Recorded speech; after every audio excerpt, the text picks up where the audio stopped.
take one. We're going to do a full run through. All cameras should be sunk on this. Good afternoon, Facebook family and friends. Today is Thursday, May 17th. The year is 2017. I'm getting closer to getting my teeth in so that I can quit looking at me crazy. My mother tries to come to me, when are you getting your teeth?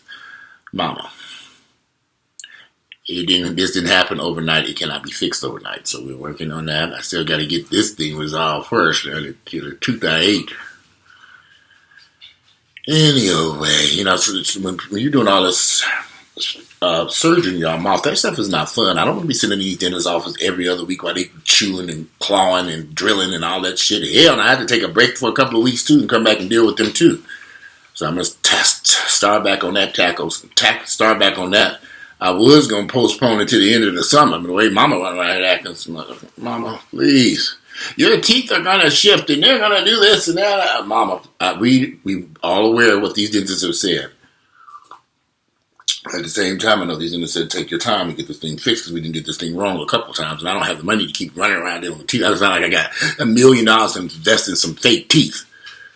I wish I could do those implants, but I don't think that's possible. And I don't want to spend that money on the implants just a year or two or three later and things have to come out. A lot of people don't understand. I spent a ton of money on root canals. They tried to repair these teeth. They did root canals. Caps, and all that stuff. It ended up getting pulled out because it didn't work. So I'm not going to spend no more money in that. We going the fake teeth route. The ones that you clip in place and you take them off and you put them back on your nightstand and you go to bed like the old folks do. Shit, I'm getting old. That's what I'm going to do. Not do it. So everybody go to Mexico. I heard so many different thoughts about how to do these teeth, but that ain't what this video is about. So we go back to where I lost my thought there. Today is May 17th, Thursday, May 17th, 2018. So, a few weeks ago, I don't know if y'all have Krispy Kreme donuts, but a few weeks ago, Krispy Kreme donuts had a special on lemon flavored glazed donuts. They were running this thing where they had these lemon flavored glazed donuts. And I thought they were the hot donuts, and I thought they were going to be lemon glazed, but they were not. So the drive-in was packed, and I was at the Krispy Kreme down in the West End. So I said, let me park and go inside and grab me some of these donuts because I want to see what they taste. I have a sweet tooth. So I parked my car, and as I got out my car, I saw this vagrant. Homeless guy. What looked like a homeless guy. I didn't pay him any attention. I just kind of glanced at him. He asked if I had any change or any money like that. I said no, I didn't have any change. I remember I really didn't. And so I went into the Krispy Kreme donuts to get my donuts. And then when I got the donuts and came back out, I went into the Krispy Kreme donuts, got the donuts. After I stood in this long line, everybody was trying to, I don't know what was going on at Krispy Kreme that day. That might have been free donut day. Who knows? There was niggas everywhere.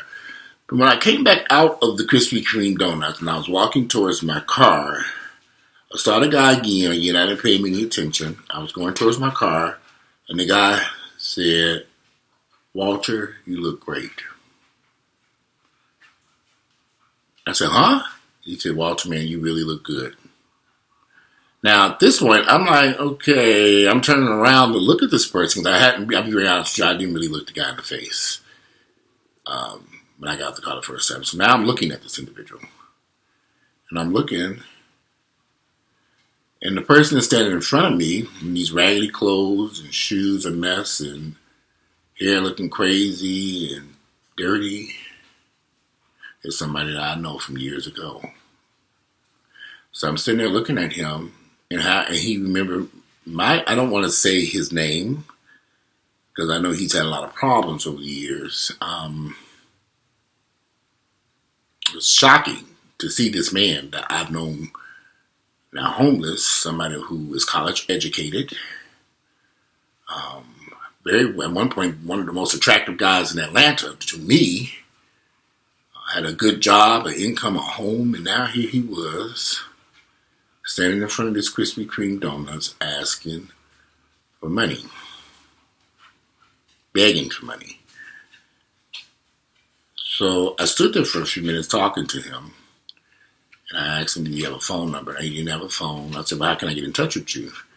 He gave me his mom's phone number, his mother's phone number. I said, "Your mother lives here in Georgia?" She said, "No, she lives somewhere up north." So I'm sitting there thinking, you live here all. And there were a lot of questions in my mind I wanted to ask him, and we sat there talking for a little bit, and I could tell he was a little not there all the way. There were some issues that I could tell, so I said, okay. So I went to the car, I scrounged up some money, and I found a little business card, and I wrote my phone number on it. I said, if you can find a phone, stay in touch with me. If you need something. Actually, I found more than some change. I went to my car in my wallet and took some cash out and gave it to him. I was heartbroken. This is why I don't think Atlanta is a good place for black gay men. They come here with dreams, aspirations, goals, hope, and it gets destroyed because they get so caught up in the drugs, drinking, alcohol, partying, and it destroys so many lives. I've seen it over and over and over and over and over. I can't. People ask me to say something positive about Atlanta, and I struggle. I struggle to say something positive because I've lived here for 30 years. I look at my own family. There's nothing positive going on with them here. I look at my own friends. There's nothing positive going on with them. Look at the people I know, and I say, wow, everybody has scuffled and struggled around this town. Very few of my friends have done well here, very few. We've struggled. Educated, smart, intelligent people. College educated, degrees. Some have did okay, some have done well. But by and large, the vast majority of the people I know here in Atlanta have struggled. Struggled and lived in poverty, damn near on the verge of homeless or homeless. I've seen it over and over and over. They're just barely getting by here. Now, I know what the problem is. You got a city full of people coming here to party and do drugs and drink. I don't think they come here for that purpose, but I think that's what ends up happening. And they meet people and they party and they drink and they do drugs and they're sex and then you throw in some HIV in the crisis and everything goes crazy. So you take a good person and you throw them into this bonfire that's going to burn here in Atlanta, and it might be burning in a lot of other cities. I'm not too sure because I hear New York is really off the chain up there, from what I understand. And if you're not wise enough not to get through that fire without burning, you might make it through okay. But that is tough. It's not an easy city. There's too much temptation here. There's just too much temptation here. And if you don't have self-control, you're going to be in trouble. If you don't have self-control and control your thoughts, emotions, your sexual desires, the party and the drinking, because there's so much to do here for entertainment purposes, you will lose your job. You will lose your income. You will lose your health and your mind. People think I'm just hating on Atlanta. I'm not hating on Atlanta. I've lived here since 1989. I've seen a lot of devastation here. I've seen a lot of people lose their lives here. I want to say something positive about Atlanta. I want to say it's a great place where you can come and thrive, but it really isn't. Unless you are white and educated and come here. And I know this sounds crazy, because there are some black folks doing well here, but not a lot of them. There are more whites in Atlanta doing well than black folks doing well here. But I've known that since I got here. There's a lot of poverty here in the city. A lot of drugs in this town. A lot of drugs. Meth has really destroyed these guys here in town. So this guy, I'm standing out in front of this Krispy Kreme donuts. A man I've always thought was probably one of the most handsome, attractive. It's raining again outside. Now he's standing in front of me. Hasn't had a shower in days. I could smell him literally. But he recognized me. And it kind of stuck in my head, like, wow, he remembered me.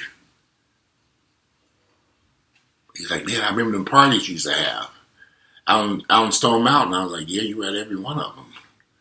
But I never guessed this is where you would have ended up here today. I knew he was a drinker. I remember that.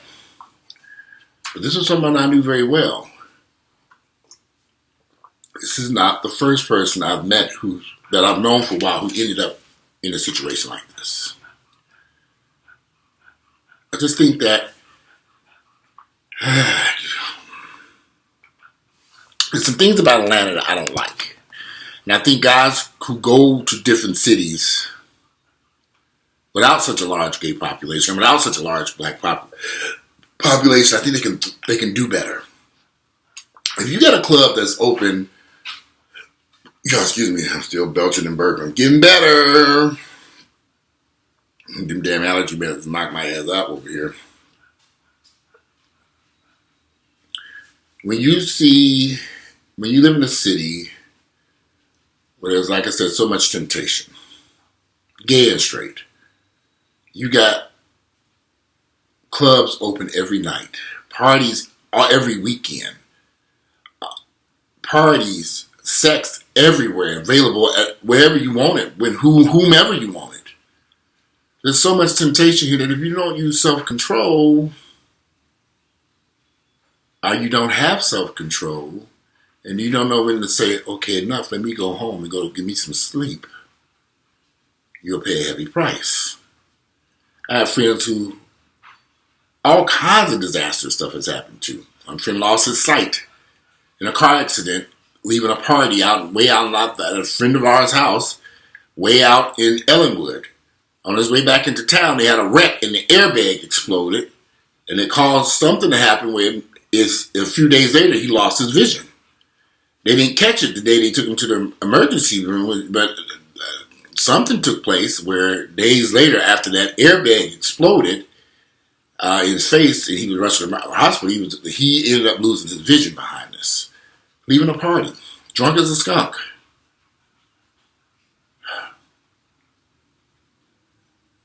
People want me to say positive things about Atlanta, but I struggle because ever since I've been here, y'all, I'm just going to tell the truth. It has not been a positive experience for me. I immediately got involved with a bunch of crooks writing checks and doing check fraud and doing all this stuff because that's what everyone was doing back then.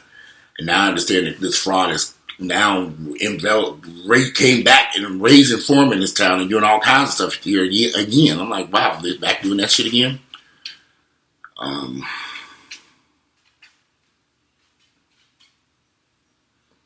If Atlanta was a place where black gays can come here and thrive and succeed and do well, the vast majority of them, if large groups of these guys were doing well, then I wouldn't say anything. But because I'm here and I've lived here for 30 years, and I know quite a few people in this town, and I've been around the block in this town, and I see the devastation in this city, and I see what's happening to these guys here with the HIV crisis, this methamphetamine crisis, this drinking and alcohol and homelessness and all this other stuff and joblessness or underpaid jobs or working from job to job and living tent to a house and roommates and all. One thing that did possibly save me is when me and Earl entered into this relationship in 1996, we sat down and decided that we knew we had to do something that financially helped us. And we started renovating those houses. He wanted me to get out of life for crime, and he needed to pay off his student loans from school. So the only thing that was going to work for us, we needed a legitimate income. And they took up all our time for years fooling with them raggedy-ass houses. I think that saved us from a lot of heartache that all the rest of our friends suffered from. I don't think we know smarter than nobody else. We just got into doing something that was financially productive for us at that time. It kept us out the streets. Wasn't good for our relationship, though. Yeah, please, I'm telling you. I want to. I did video after video after video after video because these young folks keep moving to Atlanta. And they keep coming here for these low-wage paying jobs. And they're in these clubs all night long. And they're standing up there and they're handsome, they're attractive, and they don't know what's ahead for them. And I can tell them exactly what's ahead for them. Because Atlanta ain't the place. There are no opportunities here. This is it. This is a dead-end town. This is a dead-end town, especially if you're black. What are you going to do here? We only got one Tyler Perry. I don't know about the rest of these damn folks here. Everybody has these dreams and goals and aspirations. They're going to be singers and dancers and songwriters and actors. But you can't do that if you're in the club all night long. You can't do that if you're out doing methamphetamine and drugs all day. How can you do this with no income? I'm talking to a friend of mine telling me, I'm going to open up a hookah lounge. I said, huh? And the rent's $85. I found a place, Walter. The rent is $8,500 a month, and it's downtown Atlanta. It's a great location, and I'm going to open up a hookah lounge. I'm thinking, nigga, where you going to come up with this $8,500 a month from? And hookah lounge? You can't come up with nothing else than them folks sitting around smoking and partying and drinking? They're not going to give you a liquor license over there. You think you're going to be able to sell more than $10,000 worth of rental hookah? I don't know much about the hookah business. I'm thinking that this ain't adding up. And you ain't got no money. This is a dream. They come here with dreams and dreams and dreams that crash and burn. Because they're so busy chasing after dick and ass all day and night long. They can't, y'all, I'm telling you, doctors, lawyers, dentists, I've seen them lose everything in this town. Everything. Some of them end up in federal prison. So I just sit back and I say, my God.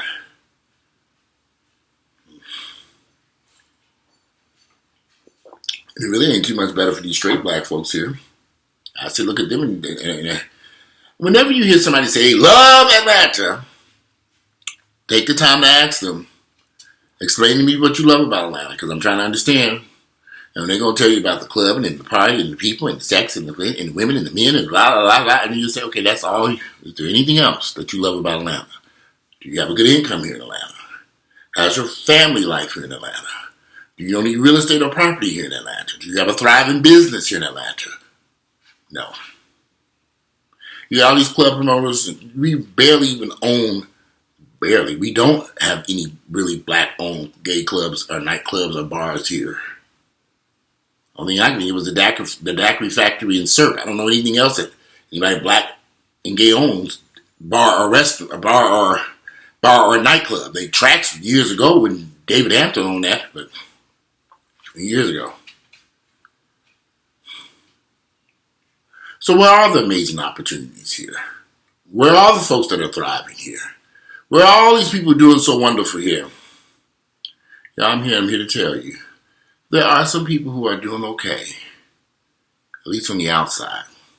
I just got a phone call yesterday from a friend of mine. His phone, and it was a strange phone number, showed up on my phone. So I'm talking to the guy, and he said, "Yeah, my phone is off right now, so I'm using my partner's phone." I said, "Your phone is off?" I said, "What's going on?" He was like, "Well, I got to pay my phone bill. You live in a $2,000 to $3,000 a month apartment that you're renting. You just moved here months ago. You live in this, what seems to be, you got flashy cars and you're traveling here and traveling everywhere and you can't pay your cell phone bill? Run that by me again? Wait, let me get this straight. You live in a penthouse that you done decked out with all this nice stuff. You got these cars, 2 or 3 most expensive cars on planet Earth. You're expensive than me, S-Class and something else, 2 other cars. What is the damn car? But you don't, your phone bill is off? Your cell phone's off? How expensive could that bill be? My bill's not that expensive. I call all of America. I'm trying to figure out what's going on here because it's all false. It's all fake. It's all pretend. I had another buddy of mine who had this expensive Corvette all over Instagram. He was driving a picture for everywhere. Brand new. I said, wow, that's a nice car. Car vanished. I said, what happened to your car? So you driving some old raggedy car. Now I said, what happened to the Corvette you had? Oh, yeah, they did, and I gave it back. I said, you gave it back? You bought that expensive car and you have it a year. Was it wrecked or something? No, I just get tired of paying for it. I gave it back. He gave up he was in this expensive apartment in Atlantic Station. He don't live there no more. He lives someplace else in some raggedy apartment. So you moved here to fake this front and make it seem like you were doing all this great stuff on Instagram and stuff. Now all of a sudden, the car's gone, the apartment's gone, you up in Cobb County in some cheap flea-bitten apartment, us trying to survive. What happened? Oh, I know what happened. The Atlanta bug got his ass. He laid up in bed and too many fucking all day and night long. Meeting too many cute guys off Instagram and Facebook and Twitter and there God knows what other else apps they got on these phones. And you lose focus. You might have came here with a good hustle at first, but by the time them drugs hit your system, everybody, I'm telling you all, there's a huge amount of guys here in Atlanta on methamphetamine, meth, Tina, shocking, nice, handsome, attractive guys. Everybody doing meth. They don't get it. And they lose everything. They lose it all. So I just sit back. I try to warn folks. I meet young folks every day. And literally every day I meet young folks who moved here from all over the place. I ain't a bad-looking brother. I be in the gym working out, my business. Yo, man, what you doing? I want to look like you. And I meet these guys. I meet them at the car wash. I meet them at Kroger's. I meet them at Publix. I meet them through my Instagram, my YouTube account. Some people watch my videos. They send me messages. They all want to be here. It's a disaster. Atlanta is a disaster for a lot of people. Some people are doing well. Some people got their act together. Some people own homes. Some people have businesses. Some people are in good relationships. Some. But the vast majority of this town is a disaster. I've been here for years. I know a lot of people here. I know a lot of folks here. And if I thought it was at one point Atlanta was a good place to come to. 20 years ago. The wages are too low now. The jobs are not like they were if you can find a job. If you don't know construction and all that stuff. So I didn't get this video. I feel like I'm repeating myself. And maybe somebody didn't see the other videos I did about this. Atlanta is a disaster for the average person who comes here, who doesn't have their act together. There are probably some people here on their way now who probably do have their act together. They got a good paying job on the way, waiting for them when they get here. They probably purchased a home or rented an apartment. I know a lot of folks who come here rent stuff with no job and they just going to survive off their savings account for a little while. They run through all of it. Drinking, partying, dancing, doing drugs. I've seen it. But anyway, I think I did this video.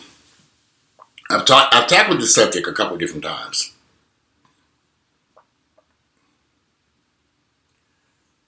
And it's raining outside. It's funny because the sun is bright and shining, but it's pouring down raining out there. My dad used to say the devil was beating his wife. I don't know if anybody ever heard that one before. Anyway, so while the devil's beating his wife, I'm going to go use the bathroom and look at this rain outside. Today it is Thursday. It is May 17th, the year 2018. I hope I didn't bore you all doing the same video again, but I wanted to talk about my friend who I saw in front of the Krispy Kreme donuts. Someone I once admired. Someone I was once in love with. We'll talk about that at a later date. Anyway, I'm out of here and enjoy your Thursday. I'm out. Bye. Notorious, notorious.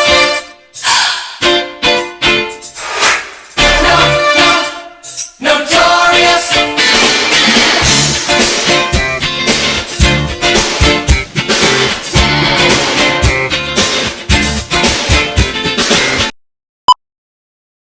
This is a take one. We're going to do a full run through. All cameras should be sunk on this